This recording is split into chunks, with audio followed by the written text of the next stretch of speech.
this up.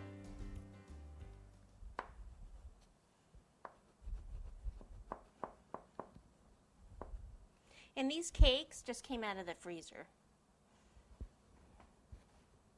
I always like carving them when they're frozen. That's probably going to flop a little more than I need, so I'll just cut a little of this off.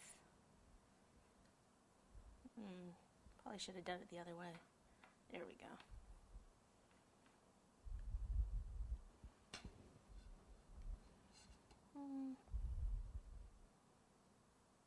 Okay. So then for the other side,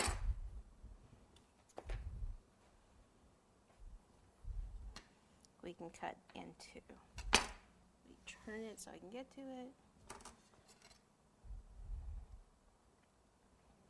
So.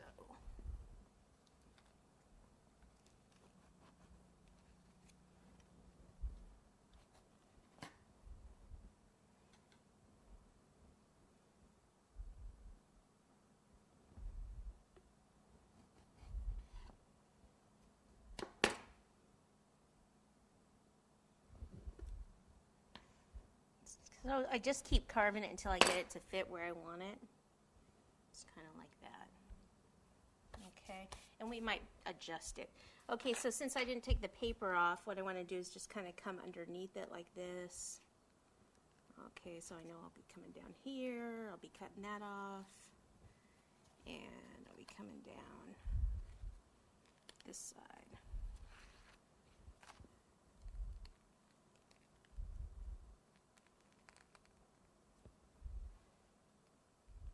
Just kind of draw that so you can kind of imagine where the brim of the hat would be and see if you like it. Okay, now usually I put these cakes on a separate cardboard and then attach them to the board because this paper here is not FDA approved, but I actually forgot the extra cardboards. So normally put this cake on a half sheet board, like all of it together, and then what you can do is just carve off the extra cardboard. Rather than just because I don't want to put the cake right on there, okay, if someone's actually going to eat it. Okay, so let me just pull this apart just a little bit, and we're going to put this at a slant on the board like this, and then I've got paper on the bottom here, so just flip it over real fast, take the paper off, and then I'll place this right about there for now. I might move it in a minute. Then paper off of this one. Okay, this is where you can kind of position. If I want the head here, I can bring the hat down a bit because this is going to be cut off. Okay, and then bring this in and that in. Okay, all right, so now we can go ahead and carve